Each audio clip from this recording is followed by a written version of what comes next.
In December of 2015, I was making a north-south cross-country drive through the Midwestern United States. I was a university student at the time, a woman in my early 20s, driving home for the semester break. I was heading south through Kentucky on I-65 around 11:30 p.m., still about an hour away from the city where I planned to stop for the night. There were no other cars on the road at all, and I had not seen any for a while. That part of I-65 was a 6-lane divided highway, 3 lanes for each direction, in the area south of Mammoth Cave National Park and just northeast of Bowling Green, Kentucky. I was changing the music on my phone when I noticed an 18-wheeler coming up behind me in the rearview mirror. I stopped what I was doing, clicked off the phone, and waited for the truck to pass. The truck got right beside my car, and instead of completing the pass, it matched my speed and stayed alongside me.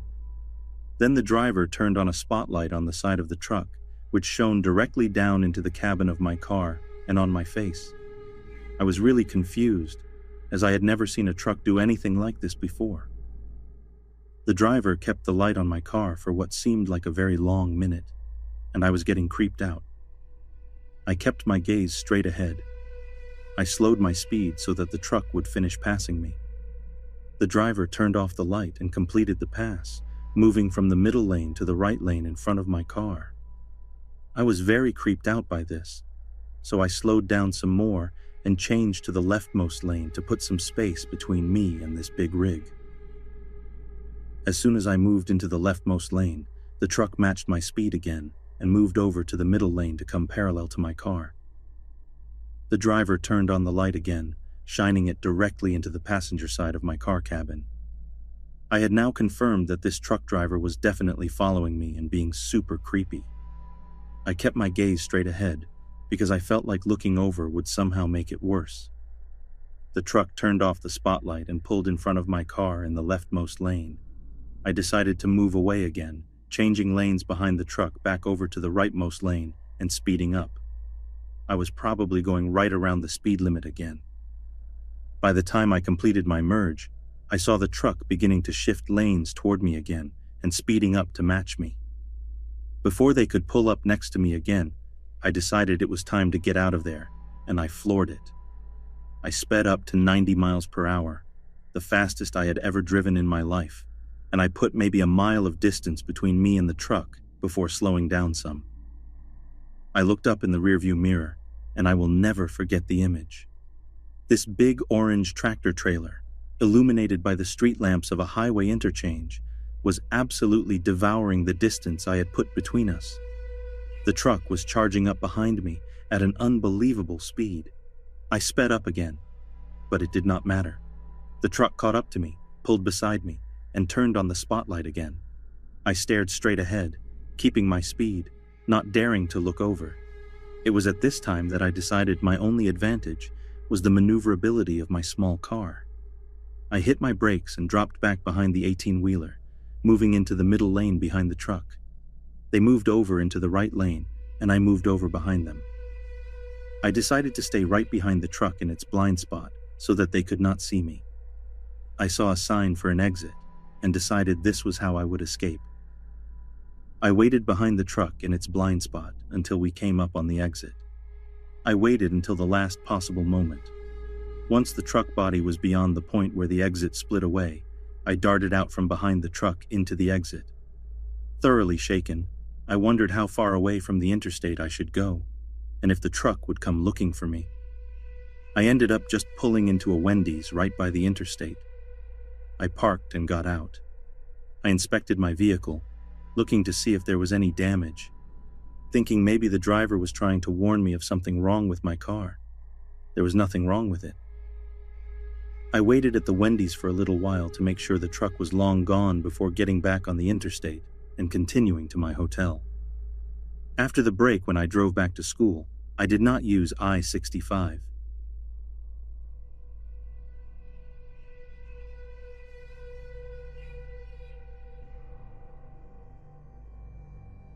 I was coming back from a friend's house. It was about 2 a.m. when I left, and I had a bit of a drive, mostly on the freeway. I was the only one on the freeway, zoning out and listening to George Noory. I didn't notice another car had joined me until they were riding right on my tail. I thought it was odd that they wouldn't just pass me since we were the only cars in sight. The car moved to the left lane, and I was relieved they decided to go around me. Until they didn't. Instead of passing me, the car stayed at my same speed exactly parallel to me. I thought it was a little odd, but probably just an accident on their part. The car was nothing special, just an old black car with a solo male driver. I decided to give the guy some space and slowed down to about 60. From the left lane, he too slowed down until once again we were side by side. So I sped up to nearly 80 miles per hour. Within seconds, he gained speed and was right next to me. It became clear this was no mistake. The only thing on my mind was not being alone with this car. I sped up, trying to catch up with any other cars on the road. In the distance, I saw a tow truck, which became my target. As I raced to reach the truck, the car was parallel to me the entire time. I reached the truck just in time to see it signal and take the exit off the freeway. My mind was racing with every news story of drive-by shootings I had heard when I noticed a police car parked in the distance. The black car must have noticed it as well.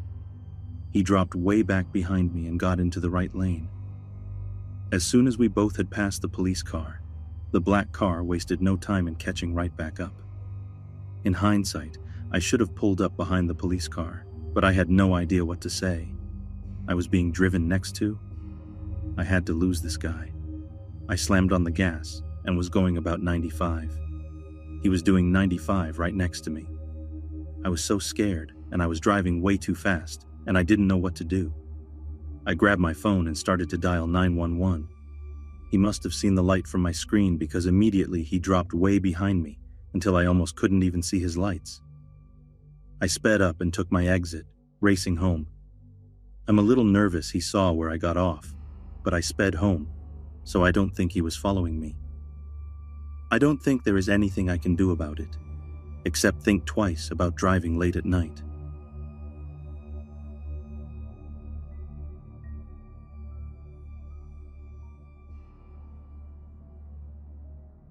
I love to drive. Hours-long drives to nowhere with no destination in mind, just me, my music, and the road ahead.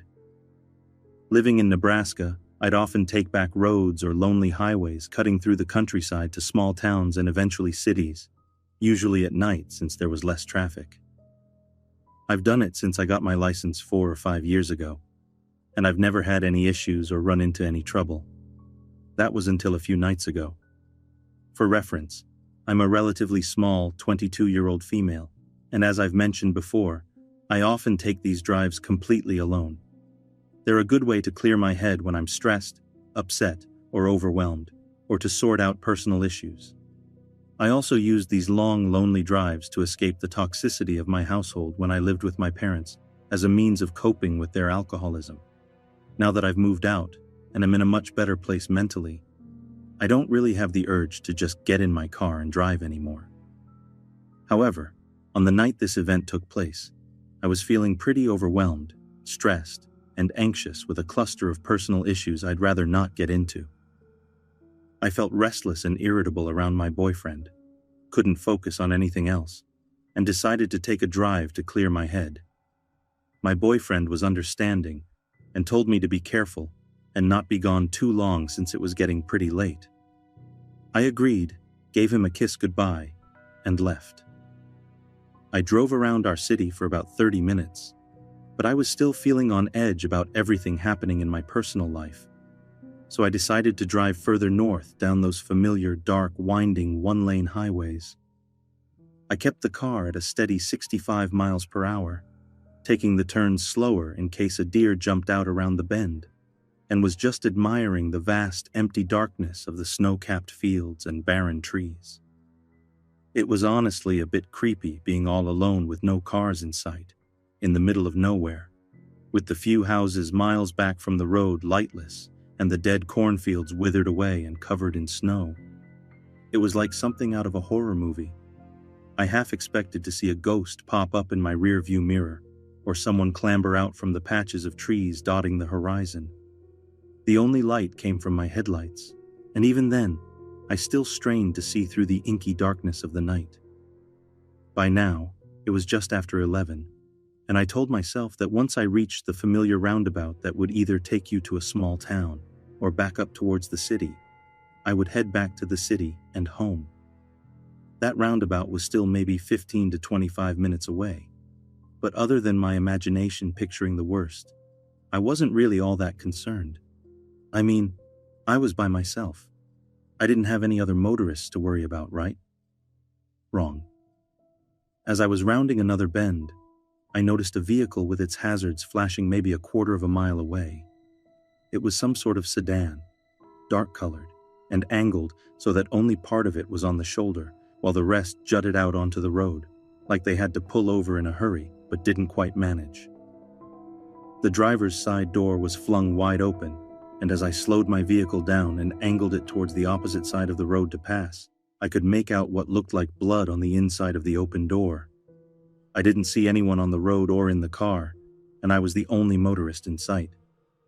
Cell phone reception is spotty at best in this part of the country, but more often than not, you couldn't get reception no matter how hard you prayed, which was definitely the case when I took a glance at my phone to see if I had any service. So, a lone female on the road at night, pulling up near a vacant vehicle that looks like someone had been attacked inside, with no cell service. Now, I'm no dummy. I've watched countless episodes of Investigation Discovery and Criminal Minds and read far too many true crime books to know that this had bad and danger written all over it. But there was still a small part of me that worried something terrible had happened to whoever was in that vehicle, and I thought I needed to help. These roads don't get a lot of traffic late at night, and temperatures were well below freezing. If someone were hurt or in trouble, there was no one and nothing else to help them but me. Still, I erred on the side of caution. I was still driving my car, though a bit more slowly, and as I approached the vehicle, I rolled down my passenger window a bit, shut off the music, and called out, "Hey, anyone there? Are you okay?" I didn't hear a response. I worried they were passed out somewhere, but I wasn't about to get out and look for them. I told myself I'd call out one last time, and if I didn't hear anything, I would leave and call it in the moment I got reception. If I did hear someone, well, I'd figure out my next course of action then. So again I shouted, "Hey, what happened? Are you okay?" There was silence for a beat, and then I heard rustling in the shadows of the trees, followed by a gruff voice saying, "Yeah." I was relieved at first, and was about to say something in response or possibly even stop my car and get out, when I noticed three things nearly simultaneously. As I inched past the front of the sedan, I noticed there was no damage to the hood or anywhere else on the vehicle, which I found strange considering the blood on the inside of the door. In my rearview mirror, I caught a glance of someone coming out from behind the sedan, making their way towards my car, fast. The person did not have any blood on them or appear injured in any way, wearing a mask. Not like a face mask for COVID or a ski mask or anything normal, but one of those masks you would see in the Purge movies, and they were holding something in their hand. I couldn't get a good look, but from its length and shape, my guess was maybe a tire iron or a crowbar. I don't need to tell you that I slammed on the gas the moment I noticed those things and drove like a bat straight out of hell, my heart thundering in my chest and my entire body shaking. My window was still rolled down in my haste and the music was still off, so I could very clearly hear someone, definitely a man, shouting at me, though I had no clue what they were saying. I just knew I had to get out of there immediately. I stole one last look in my rearview mirror as I drove away, mostly to see if they were getting in their sedan to follow, or if they had stopped. The man with the weapon was still standing in the middle of the road watching me, and right before I looked away from the mirror, I saw a second man emerge from the trees that had been rustling earlier, also wearing one of those creepy masks and no trace of blood on him. I probably broke every law for speeding that night, but I wanted to get as far away from those men as possible. As soon as I made it to the roundabout, I turned towards town, parked in the Walmart parking lot that thankfully still had cars from what I assumed were workers closing up shop, and proceeded to have a full-on meltdown. When I could pull myself together, I called one of my friends, T, who was a police officer, to tell him what happened and what I should do. He was concerned for me, and after asking if I was okay, where I was, did they follow me, etc., he told me since it was out of city limits he couldn't do much on his end, but he could get in contact with the local police sheriff in that jurisdiction to take my statement and check it out. I agreed, thanked him, and while I waited for police to show up, I called my boyfriend. Through my hysterical sobs and panic, I managed to tell him what happened not even 10 minutes ago. He was, as you could imagine, super freaked for my safety and wanted me to either come home immediately or he would drive down himself to take me home.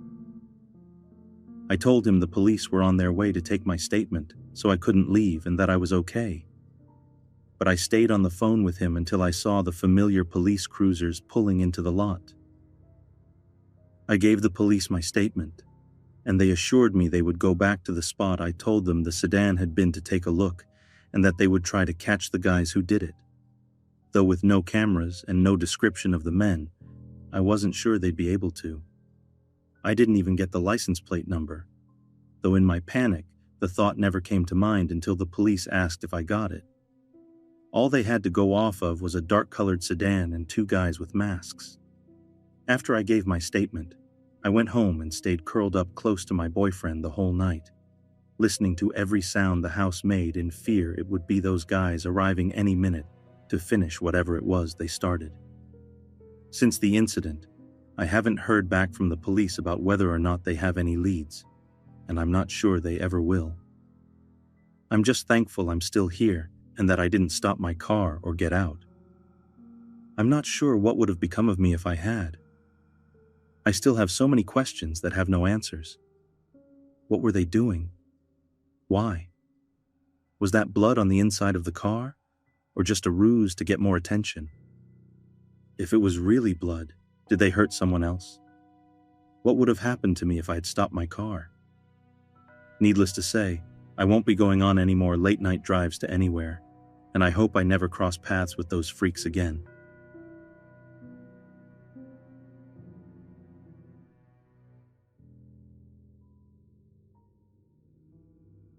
I, female, 24 years old, was driving alone across the country to get to my son, who was with my ex.